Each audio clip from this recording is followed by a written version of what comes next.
Good evening, everyone, and welcome back to the Suburban Rifleman. I have received a new scope from Discovery Optics.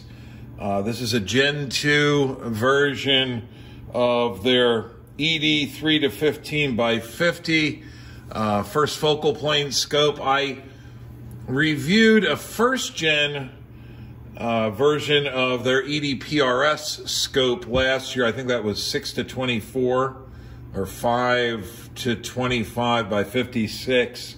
This is a 3-15 by 50. I don't generally do unboxing vids, but what you get when you buy a scope from Discovery is pretty impressive. So, and I won't be able to get out to the range for a few more weeks because until daylight savings time kicks in, I just don't have a chance to get out to the range and do any shooting. My weekends are pretty busy, so usually I go shooting after work, and obviously that's been off the books for a couple of months at this point, but hopefully we'll be back to doing that soon. But I wanted to take a quick look at this scope and just show you what you get. I was able to take a look through this scope, and I have some footage of what you can see through the scope, although that footage is shot with my iPhone, so I don't know how valuable it's going to be. But anyway, as I said, this is a Gen 2 version of their ED glass first focal plane scope, and it comes in a really nice, quite substantial box, and the scope is very nicely packed. This is sort of a generic instruction manual. It's not specific to the scope. There's a card here that gives some specifications. If anyone's interested, you can go ahead and pause that. A chamois cloth for wiping your lenses, and some quality control paperwork. I always find this pretty impressive. I really only took notice of this when I started getting scopes from Discovery. This is like a final quality control checklist, some handwritten stuff there, and this larger form, I think, is a bit more extensive. Again, you've got a handwritten the scope serial number and lots of inspector's stamps. This wasn't just run off on a Xerox machine. These are all individual stamps. So that's just a level of care I'm not used to seeing from Chinese optics manufacturers. Inside the box, you get some mounts. These are quite nice. I've used Discovery's mounts in the past. I did so with the ED-PRS scope. I like the fact that Discovery puts the torque values for all of the screws for mounting, so you can use your torque wrench and avoid over tightening. They always give you a couple of extra screws. I'm not going to be using these rings in the application for this scope. I'm going to be mounting the scope onto an AR with a SFIR barrel on it, so I wanted a little bit more eye relief, and so I got this Discovery cantilevered scope mount, which also has all kinds of torque values and stuff on it. Very nicely machined. I did a very short video on that last week, so you can look that up. We've got a lens pen in here, which is nice. It's got the little brush and one of these little rubber doodads for polishing your lenses.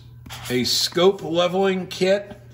An identical scope leveling kit was included in my Gen 1 ED-PRS scope.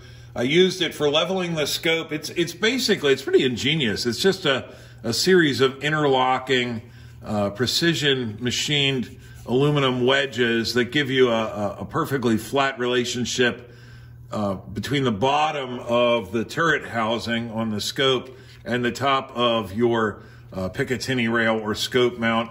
I used it to level up the last scope that Discovery sent me, and I've also used it to level up a couple of other scopes in the intervening time. There's a single sunshade. The last scope came with 3 sunshades, which you could screw all of them together. They were of various lengths. you could screw all of them together, and when you were done, the scope was about the length of a Louisville Slugger. So I think that was a bit of overkill, but it's nice that they included one sunshade. There's an ocular lens cap here, although this scope comes with flip-up scope caps, so that probably won't get used. There's a quick throw lever for the power adjustment ring. It just screws right into that socket there. And a little Allen key for, I think, setting the 0 stop on the scope.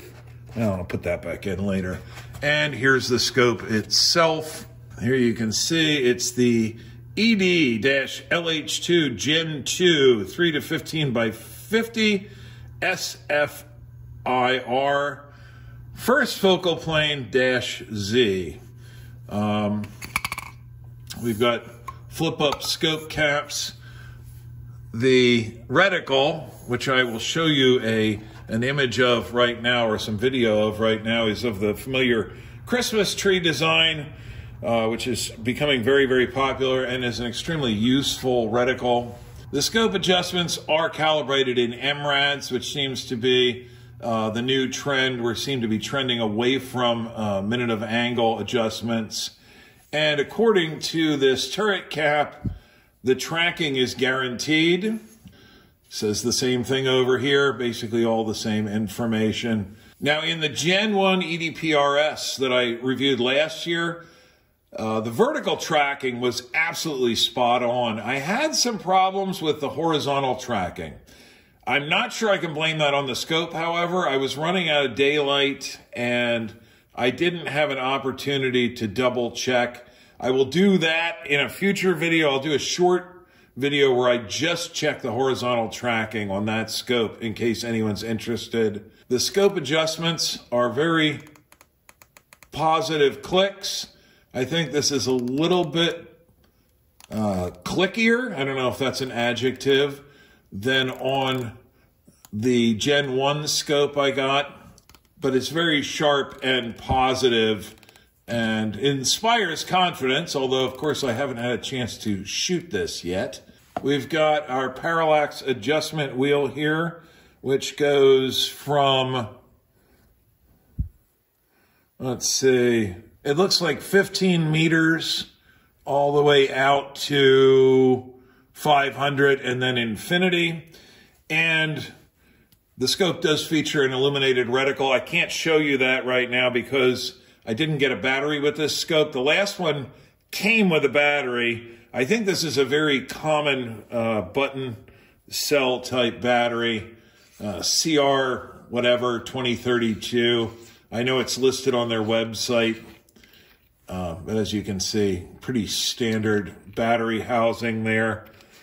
One thing I do like about the illuminated reticle on this scope, well, I haven't seen the one on this scope, but on my first gen ED-PRS scope, is you can set the brightness on your reticle with a single click, but there are off positions in between each brightness setting. So you don't have to dial all the way up to 6 and then all the way back down to 0.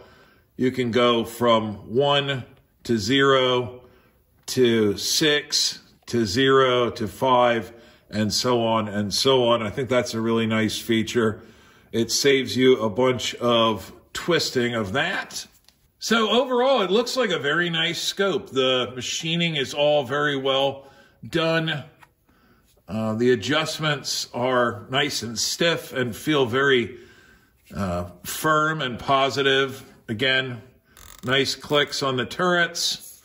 I asked Discovery specifically what the differences were between the Gen 1 and Gen 2 scopes. And this is the response I got. They say that the Gen 2 has less edge distortion and a flatter image. I don't have any experience with the Gen 1 version of the 3 to 15 by 50. Again, I was reviewing a much larger scope than this, but I had very little edge distortion and quite a flat image in that other scope. Now that scope has a 56 millimeter objective lens on it. Better eye box. Again, I have no frame of reference because I didn't review this scope in Gen 1, but I can tell you that the eye box on this one is very generous and forgiving, especially at, well, obviously at very low magnification, but even at mid-range magnification, it seems very generous. And all the way up at 15 power, I didn't have any trouble getting my image centered and being able to make out the reticle in the scope. And lastly, the Gen 2s are supposed to have a better balance of brightness and resolution.